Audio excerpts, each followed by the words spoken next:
कर दिया और उसका हम फर्स्ट टॉपिक भी कंप्लीट कर चुके हैं। आज हम अपना टॉपिक सेकंड स्टार्ट करेंगे नॉन मेटल्स के ऊपर, ठीक है। हम टॉपिक फर्स्ट मेटल्स के ऊपर बना चुके हैं। अगर किसी को उसकी वीडियो देखनी है तो डिस्क्रिप्शन बॉक्स में उसकी लिंक मिल जाएगी, उस पर जाकर क्लिक करें और उस टॉपिक को पहले कंप्लीट करें, फिर उसके बाद टॉपिक सेकंड देखें, ठीक है। आज हम अपना टॉपिक सेकंड स्टार्ट कर रहे हैं जिसका नाम है नॉन मेटल्स। तो हम पहले इंट्रोडक्शन में बता चुके हैं कि नॉन मेटल्स होते क्या है।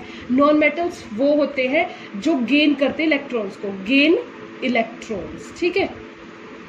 फिर इनको हम इलेक्ट्रोनेगेटिव एलिमेंट्स भी बोलते हैं। इलेक्ट्रोनेगेटिव एलिमेंट्स इसलिए बोलते हैं क्योंकि ये एक इलेक्ट्रॉन को गेन कर लेते हैं, ठीक है।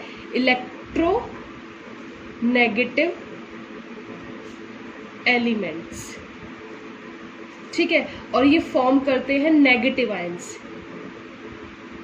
नेगेटिव आयंस, ठीक है, फॉर्म नेगेटिव आयंस। इसके एग्जांपल है नॉन मेटल्स के हमारे कार्बन है, ऑक्सीजन है एंड हाइड्रोजन, ठीक है। और भी बहुत सारे हैं, ठीक है, पर 3 एग्जांपल इसके इनफ है। अब हम इसकी पढ़ेंगे फिजिकल प्रॉपर्टी सबसे पहले, ठीक है, फिजिकल प्रॉपर्टीज, ठीक है। फिजिकल प्रॉपर्टीज में हम पढ़ेंगे इसकी, जैसे कि हार्डनेस है।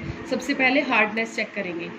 ये बिल्कुल भी हार्ड नहीं होते हैं, ठीक है, not hard, not hard, generally soft, ठीक है।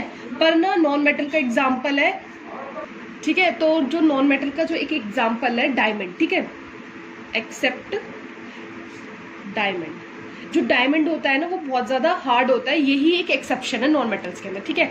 बाकी इसके जितने भी मेटल्स नॉन मेटल्स होते हैं वो सारे क्या होते हैं, सॉफ्ट होते हैं। लेकिन इनके अंदर जो एक एग्जांपल है, इसकी जो एक एक्सेप्शन है वो है डायमंड, ठीक है, ये हार्ड होता है, ठीक है। अब इसकी हम स्टेट की बात करें तो स्टेट जितने भी हमारे नॉन मेटल्स हैं वो तीनों स्टेट में पाए जाते हैं, सॉलिड हो, लिक्विड एंड गैस। जैसे कि तुमने देखा ना एग्जांपल, कार्बन डाइऑक्साइड, मतलब कि कार्बन है, ऑक्सीजन है, हाइड्रोजन, ये सब क्या है, हमारी गैसेज ही तो है, ठीक है। अब लस्टर, ठीक है, ये लस्टर भी इनके अंदर बिल्कुल भी नहीं होता, इनकी डल अपीयरेंस होती है, ठीक है।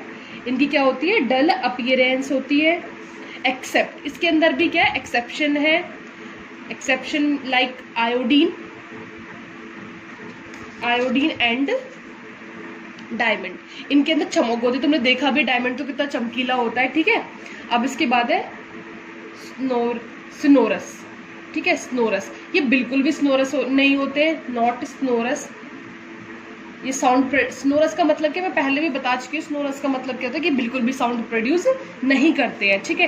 कंडक्शन की बात करें तो बैड कंडक्टर होते हैं इलेक्ट्रिसिटी के, ठीक है। ये क्या होते हैं, बैड कंडक्टर होते हैं, conductor of heat and electricity, ठीक है। लेकिन इसका भी, इसके अंदर भी एक्सेप्शन है, वो है ग्रेफाइट, ठीक है, एक्सेप्ट ग्रेफाइट। ग्रेफाइट जो है वो इलेक्ट्रिसिटी कंडक्ट कर लेता है, ठीक है। ये ग्रेफाइट है क्या, ये एक एलोट्रॉप है, किसका, कार्बन का, ठीक है, एलोट्रॉप ऑफ कार्बन, ठीक है। अगर हम मिलिएबिलिटी और डक्टिलिटी की बात करें एंड डक्टिलिटी, तो इसके अंदर दोनों ही नहीं होती है, ये ब्रिटाइल्स होते हैं, ठीक है। ब्रिटाइल, ब्रिटाइल का मतलब क्या होता है कि मींस हार्ड तो होते हैं लेकिन इजीली ब्रोकन हो जाते हैं, ठीक है, ब्रिटाइल, ठीक है। अगर हम मेल्टिंग पॉइंट की बात करें, melting point and boiling point, boiling, ठीक है, इनके दोनों ही लो होते हैं, low MP and BP. MP means क्या होता है, मेल्टिंग पॉइंट, और बीपी मीन्स क्या होता है, बॉइलिंग पॉइंट। मतलब कि अगर हम इनको हीट करें ना तो हमें बहुत, मतलब कि ज़्यादा हीट की ज़रूरत नहीं पड़ती, कम हीट पर ही मेल्ट हो जाते हैं। अगर कम में हीट देंगे तो कम हीट पर भी ये बॉयल हो जाते हैं, ठीक है। ये सब क्या हो गई, इसकी हमारी क्या थी, ये इनकी थी ये फिजिकल प्रॉपर्टीज, ठीक है। अब जो नेक्स्ट फिजिकल प्रॉपर्टी वो डेंसिटी की बात करते हैं, ठीक है। डेंसिटी भी इनकी क्या होती है, लो होती है, have low density, have low density, ठीक है। अब कलर की बात करें तो ये कलर काफी कलर्स में पाए जाते हैं, ठीक है। जो नॉन मेटल्स होते हैं वो काफी कलर में पाए जाते हैं, आर ऑफ मैनी कलर्स, ठीक है। ये क्या होते हैं, मैनी कलर्स में पाए जाते हैं, ठीक है। हमने अभी तक क्या बात करी, सारी फिजिकल प्रॉपर्टीज की बात करी है कि ये इलेक्ट्रोनेगेटिव होते हैं, हार्ड नहीं होते हैं बिल्कुल भी, एक्सेप्ट डायमंड, सिर्फ डायमंड ही हार्ड होता है। स्टेट की बात करें तो तीनों स्टेट्स में पाए जाते हैं। अगर हम लस्टर की बात करें तो बिल्कुल भी लस्टर, इनके अंदर लस्टर नहीं होता है, ये डल अपीयरेंस शो करते हैं, ठीक है। लेकिन जो आयोडीन और जो डायमंड है ये इसके एक्सेप्शन है, मतलब बहुत ज्यादा इंपॉर्टेंट है। इन सब चीजों को पूछ सकते हैं, जैसे कि डायमंड हार्ड होता है, ठीक है, और आयोडीन और डायमंड को पूछ सकते हैं कि इनके अंदर लस्टर होता है। स्नोरस तो बिल्कुल भी नहीं होते, साउंड बिल्कुल भी प्रोड्यूस नहीं करते हैं, ये bad conductor of heat and electricity होते हैं। लेकिन इसका भी एक एक्सेप्शन है, वो है ग्रेफाइट। ये ग्रेफाइट होता है क्या, ये कार्बन की एक एलोट्रॉप है, ठीक है। और मेल्टिंग मिलिएबिलिटी और डक्टिलिटी की बात करें तो ना ही तो हम इनको एक चादर की फॉर्म में, मतलब एक शीट भी नहीं बना सकते हैं, और डक्टिलिटी मीन्स इनको एक वायर की फॉर्म में भी नहीं कर सकते, क्योंकि ये हार्ड तो होते हैं लेकिन बहुत सॉफ्ट वाले, मतलब कि थोड़ा बहुत हार्डनेस होती है लेकिन उसके बाद टूट जाते हैं। अगर मेल्टिंग पॉइंट और बॉइलिंग पॉइंट की बात करें तो इनके लिए बहुत कम हमें मेल्टिंग पॉइंट और बॉइलिंग पॉइंट चाहिए होता है, अगर इनको मेल्ट करना होता है या फिर बॉयल करना होता है, ठीक है। जो डेंसिटी की बात करते हैं, जो डेंसिटी में क्या होता है, इनकी लो डेंसिटी होती है। अगर हम कलर की बात करें तो ये काफी कलर्स में पाए जाते हैं, ठीक है। अब हम बात करेंगे इनकी केमिकल प्रॉपर्टीज, ठीक है। केमिकल प्रॉपर्टीज, केमिकल प्रॉपर्टीज में क्या होता है कि अगर हम रिएक्शन करवाते हैं नॉन मेटल की विद ऑक्सीजन, ठीक है, नॉन मेटल की रिएक्शन हम करवाते हैं ऑक्सीजन के साथ, तो ये क्या बना लेता है, नॉन मेटेलिक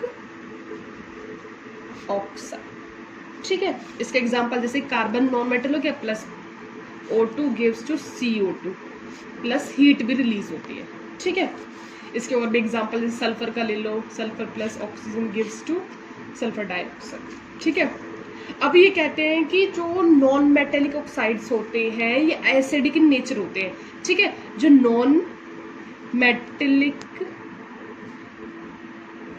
मेटेलिक ऑक्साइड्स होते हैं आर एसिडिक इन नेचर, ठीक है। उनका नेचर कैसा होता है, एसिडिक। अगर उनको हम वाटर के अंदर डिसॉल्व करते हैं ना तो वो हमें कोई एसिड प्रोड्यूस कर देते हैं, ठीक है। जैसे कि अगर मैं CO2 को वाटर के अंदर डालती हूँ तो वो कौन सा एसिड देंगे हमें, कार्बोनिक एसिड, ठीक है, H2CO3। ये कौन सा एसिड मिल जाएगा हमें, कार्बोनिक एसिड। इससे हमें पता चलता है कि जो हमारे नॉन मेटेलिक ऑक्साइड्स होते हैं वो क्या होते हैं, एसिडिक इन नेचर होते हैं, ठीक है।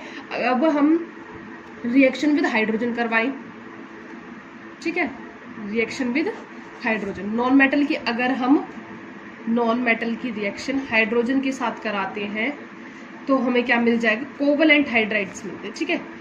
कोवलेंट हाइड्राइड्स फॉर्म होते हैं, जैसे कि H2 प्लस S, H2S, ठीक है, हाइड्रोजन सल्फाइड मिल गया, ठीक है। अब ये कह रहा है कि जो हमारे नॉन मेटल्स होते हैं, नॉन मेटल डू नॉट, ये थर्ड है, do not react with water, ठीक है। ना तो ये वाटर के साथ रिएक्शन देते हैं, जैसे कि नॉन मेटल प्लस वाटर, जैसे कि हमारे मेटल्स रिएक्शन दे देते हैं, ये कोई भी रिएक्शन नहीं देते हैं, ठीक है, नो रिएक्शन, ठीक है। अब इसकी फोर्थ पॉइंट की बात करें तो जो नॉन मेटल्स है, नॉन मेटल की अगर reaction do not react with dilute acid, ठीक है, डाइल्यूट एसिड, तो ये कोई भी रिएक्शन नहीं देते हैं। अगर इनकी रिएक्शन हम डाइल्यूट एसिड के साथ भी कर देना, नॉन मेटल की रिएक्शन अगर हम डाइल्यूट एसिड के साथ करा रहे हैं तो ये कोई भी रिएक्शन नहीं देते, नो रिएक्शन, ठीक है। अब जो इसकी जो लास्ट प्रॉपर्टी आती है वो है reaction of non metal with metals, ठीक है, ये इसकी लास्ट प्रॉपर्टी है, ठीक है। इसमें क्या होता है, आयनिक कंपाउंड्स फॉर्म होते हैं। ये वाली प्रॉपर्टी के ऊपर हम नेक्स्ट टॉपिक बनाएंगे, ठीक है। जो हमारा जो थर्ड टॉपिक होगा उसके अंदर हम स्टडी करेंगे। इसके अंदर जो हमारे अगर हम नॉन मेटल की रिएक्शन मेटल के साथ करवा देते हैं तो ये आयोनिक कंपाउंड्स फॉर्म करते हैं, ठीक है, आयोनिक कंपाउंड्स फॉर्म करते हैं, ठीक है।